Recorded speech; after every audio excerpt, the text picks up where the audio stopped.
Hello, this is Bruce Mason. Welcome to my SDX overview, which I'm just filming the screen at the moment to show an overview of the software.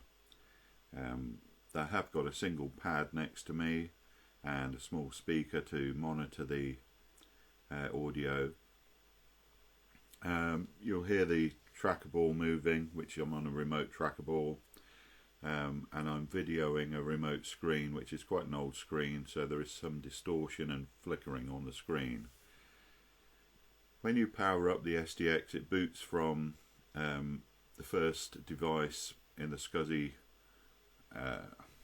available, and at the moment that's SCSI 0. There's no floppy drive. If there was a floppy disk, it would boot from that as long as it had the operating system on. But the operating system's on SCSI 0.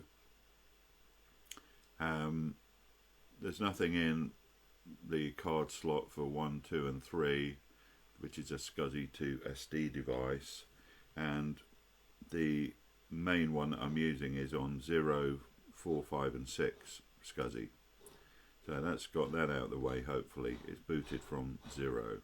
When you get past the first page, there's an option to help, which I've installed on this drive, the help disk, and this gives you a basic overview of various pages, and you can click and read. It's sort of a mini manual. Haven't got time to go through the whole thing, obviously, because we'll be here till Christmas. But each element is described, voice assigned, describes how you can choose how many voices there are per pad.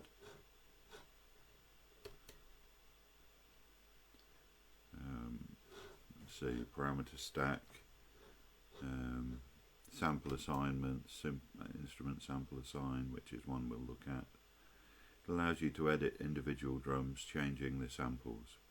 Now, after the SDX was released as a keyboard instrument as well as a drum instrument, the name drum became swapped with instrument, and the name kit became swapped with patch, updated to patch to include keyboard patches as well. Samples remained named samples, but it's most of the wording in the manuals is still in the old language, if you like. So yeah, it says patch config here, but when you go in, it's actually kit configuration there, as you can see. But anyway, you soon will get your head around that quick enough. So there's a lot of basic information in there. I've installed that onto my hard drive from a floppy. There's also under that one, there's SDX credits, listing all the people who made this amazing instrument. Just big respect there. And then we click on continue. We go into the first screen. I've auto-loaded starter kit. I've actually been inside, that's why there's an additional kit there, but this starter kit auto-loads because it's on the first slot on the disk, which we can see here. Now it's showing SDX help because we've just accessed the help disk. If we go to that one, which I've named with a hash at the front so that it appears at the top of the list, that is the actual kit data, and there's starter kit, the one which is loaded, and they're the samples and instruments which are on that particular disk. There are several disks on this sort of device. They're virtual devices these days, so you can have sort of 4 hard drives, virtual hard drives, and each of those can have up to 40 of these disk slots, and each disk slot can hold 54 instruments, around 100 samples, and several patches within each of these. So you can only see 16 patches on the screen at any one time. So each of these, you can have up to 40 of these on, the way SDX thinks of it, it's a hard drive, but actually with micro SD cards and SD cards, you can have several of virtual hard drives, each with 40 disks, each with 54 instruments and around 100 samples. There we go. So we accept that. There's the system software. In fact, you can see that's protected. It says software prot there, and that's protected. The maximum drive size that the SDX anticipated ever needing to use was 70 megabytes. So there it is, it's set at 70 megabytes, and anything that you use has to that's the most it will use of it per device. So let's go back to that area there, which has got the instruments and the starter kit on it. Okay. When we go into the starter kit, when you want to select a kit, you can see the little man sitting behind the kit, and when you want to go onto that next kit, you can either click on it with the pointer, or you can press button B of the buttons under the trackball, and it will hop to there. We can go into here, and it says patch configuration, which is really where you decide what lives inside that patch. We release that, and we can see several of the instruments. We can toggle by pressing button B onto the other 8, and on this particular patch I'm not using the bass drum. I'm using a different SDX for the bass drum, snare and rim, that's the snare, that's the rim. So none of those have got any voices selected, but if you wanted to select a voice, you just click on it, and if you double click next to that, you can light up that whole line. Equally, you can do that in reverse. Normally the bass drum would have one voice, the snare pad would have 3, oops, missed that one, 2, 3 and 4 on a special output for the snare, and same, I tend to put the rim on the same ones, 2, 3 and 4, but for now we'll just leave those blank. If I can get my little tracker ball to behave itself. Okay, these are freely loadable. You can stick any instrument in there from a disc. And there's a list of instruments. Well, we've already got Timbali Low in there, ironically. Just clicked on the same one that was already there. If I press button B, we can see the other 8 instruments, or you can click on there where it says other 8. For this demo, I've just got one drum pad next to me, which has this conga mix in.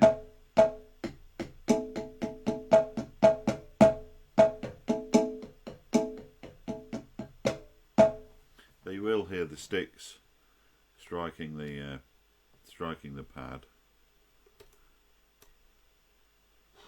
And under here we go into sample assign.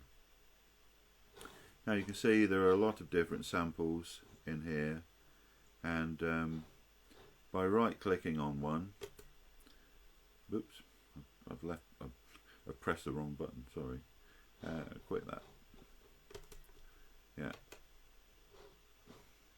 it's because I'm left-handed and I'm thinking in terms of right clicking.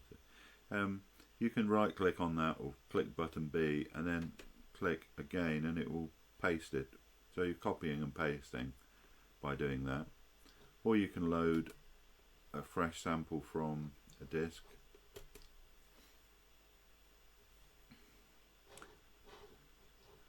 Yeah, let's stick a bongo in there.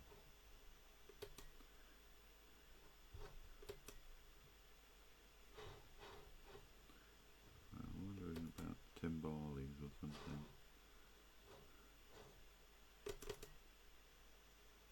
Let's see what that sounds like.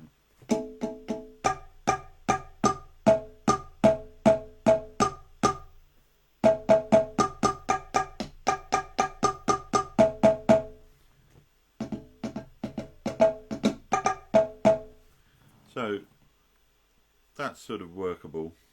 We've got under here, while I'm here, these are the dynamic handles which switch between the three dynamic layers, if you like. So we have a soft dynamics layer with a central sample, intermediate one, and an outer sample. And same medium dynamics, you have three samples spread across the pad, and the same on hard dynamics. I tend to put the hard dynamic one fairly close to the top, and normally I would select sounds which I don't really normally want to hear unless I strike the surface quite hard. And I'd let me just explain. There is, on the control panel, we have a sensitivity settings here. I've deliberately sort of overdone that one, but I might not need to do it so much now. I've got the speaker right next to me. But we can monitor the dynamics, and that's sort of maximum around 125, 126. So, and you can see the lower number is the positional number. When you go to the edge, I get 0. As I come towards the middle,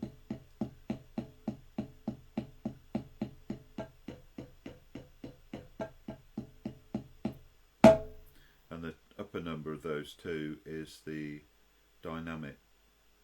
So we get hard dynamic on the edge, and the positional value 0 on the edge. That's another. So this is setting the dynamic response, and that also interacts with this dynamic switching point. And also, to make it even more fun, we have a dynamic curve here, which is again variable. You can grab hold of things and change them around to suit each pad. Each pad is slightly different in the sort of degree of variance in the pads, and you can select preset curves. There's all sorts there, or you can freely draw a curve. The same goes for the positional curves. You know, there's preset curves, or you can drag them around. On the cymbal pads, the position value of 126 is also used to choke the pad, so it's a good idea on the cymbal pad to pull down that last little thing there, that final position one, because it prevents the pad generating 126, which can occasionally accidentally choke the pad. Okay, to go into parameter stack, we have a whole bunch of parameters for pitch, brightness, resonance, noise, the general volume level, and panning. They are all come with the basic parameter that you've set. The value for each of those things can be set for the center to the edge of the pad, and at low and high dynamics for both of those. You'll see in a minute. There's also the sample length, which allows you to shorten samples based on you know, where you strike them and how hard, and a sample start point, which is a sort of, it means if you go to a minus value, it means you're backing off into the sample so you don't hear the attack transient of the sample, and you will only hear it as you hit harder. That's the way I understand it anyway. And finally, under all of this, we have this other page called the modulation page and LFOs. So here you can define MIDI sort of controller values, and there are sort of pitch bend wheels, modulation wheels, breath controllers, and all sorts of stuff. Or you can leave that off as programmed, and in other words, it will respond from just being struck. And let's do something here. Can't really delay that too much because it's not going to be. Let's see if we can get this pitch wobble on this. Yeah. So that, let's see.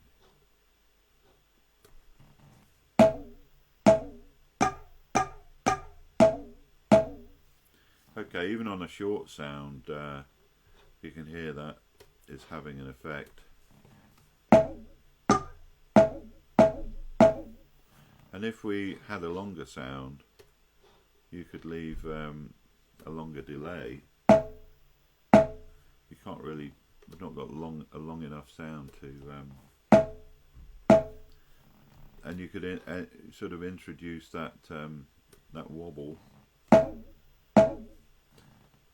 And that's the wave there, the wave type. We've got a sine wave there giving it that wobble. It's a sawtooth wave, which is slightly more brutal. And that's a sample and hold type wave. Now you can't really hear that on a short sound like this, but on a long sound you get sort of randomized pitches pinging out. And that's all. That's just to do with pitch, and then you can do the same thing with filter, volume, and panning. So you can make the panning sort of fly around a bit. And there are various, you know, different types of wave that are applied to it, sawtooth, and what have you. So anyway, initialize that and accept it. Just go back to that, and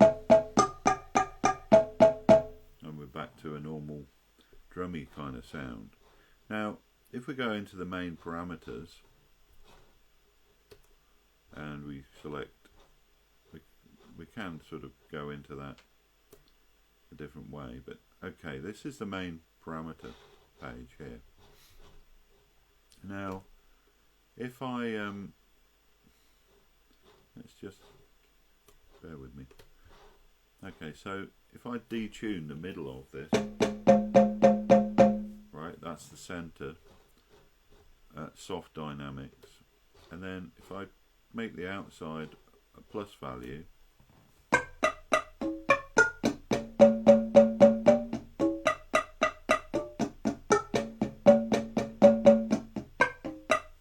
so that's sounding a bit crazy, but depends on the sound you're pitch bending, I guess.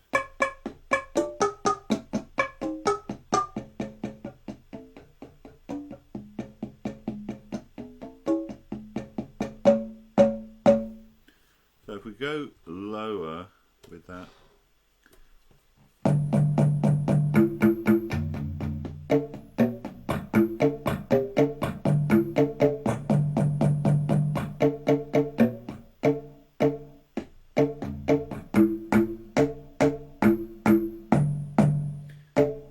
that's those bongos, and that's the conga in the middle. That's arguably a bit too low. Depends on what you're trying to do.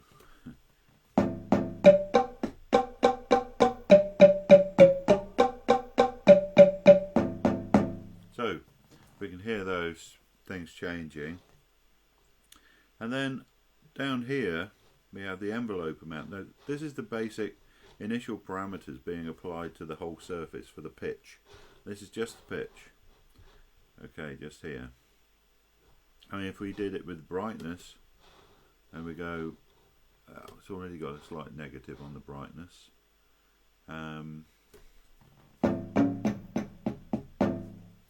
Probably dull that really.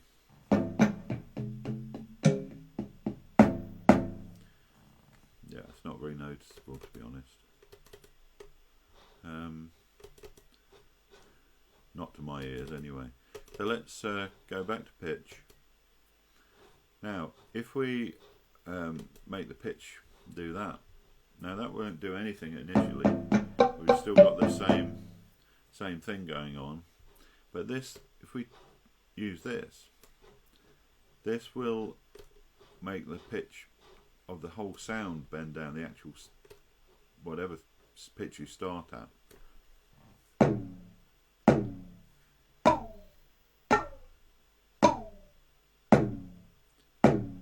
Okay, you can hear that.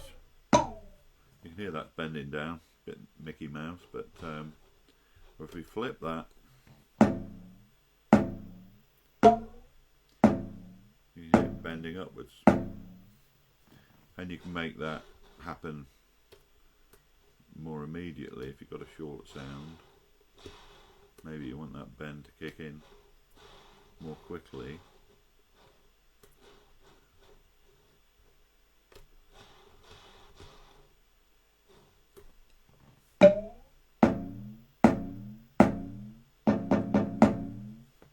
So you can get that type of thing happening. Now that type of effect can be applied to all of these variables. I don't know really what this is going to do. Now you can hear resonance, sort of self-oscillating kind of resonance there, which is pretty horrible. It's like a really shrill, high frequency.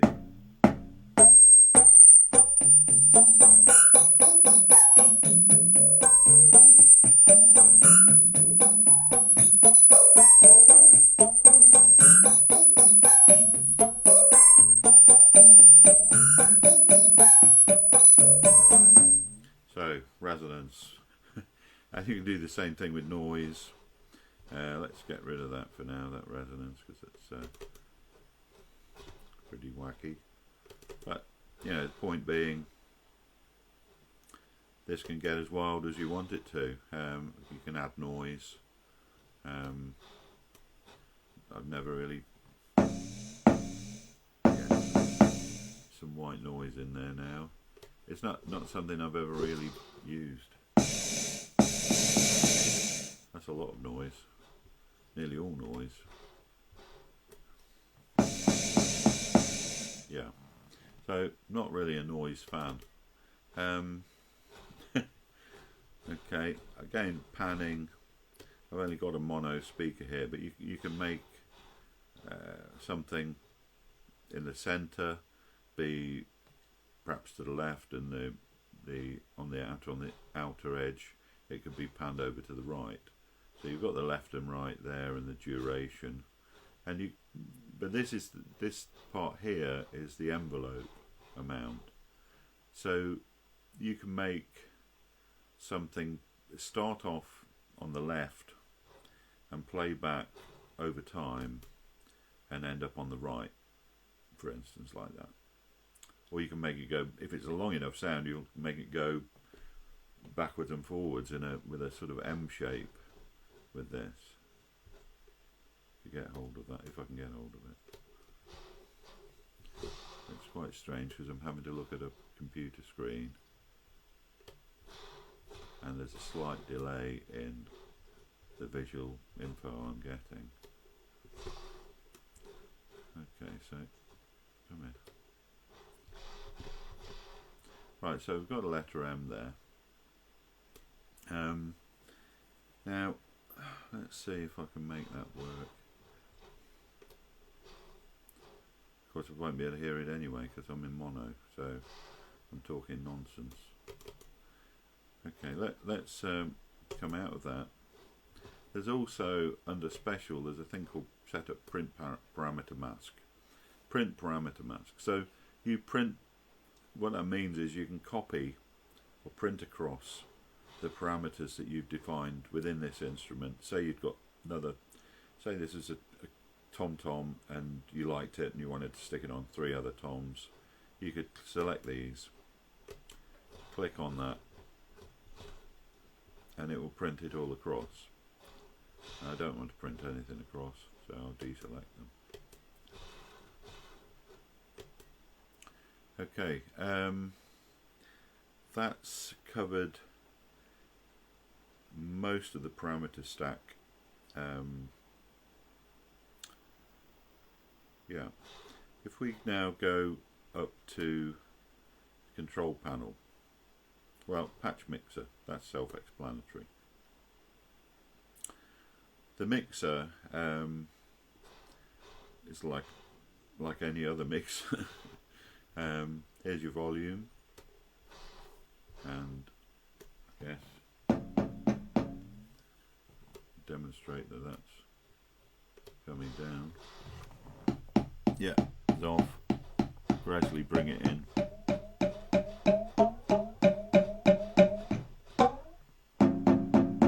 Okay.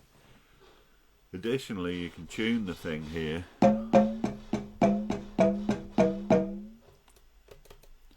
And you can alter the length of the sound.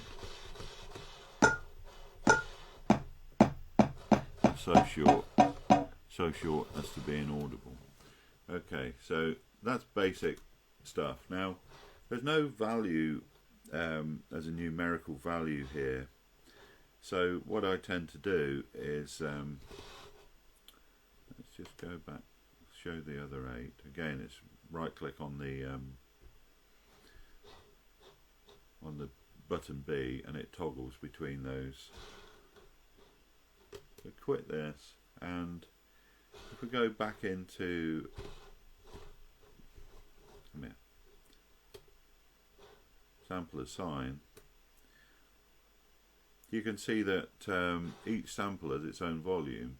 Now, when I create an instrument that I know that I'm going to use in several patches, I very often will set the volume by setting all the sample volumes here, and then I'll just save that as part of the instrument, and then when I use the mixer, that instrument is all, I just put it on full volume in the mixer and the instrument remains consistent at that volume. If I need a louder version of it, I'll create another instrument at a louder sort of version of it, but that gets around me having to remember what volume this was. Was it sort of there, or was it a little bit higher than that? And it just, I found it one of the ways around the fact that there's no numerical readout for that.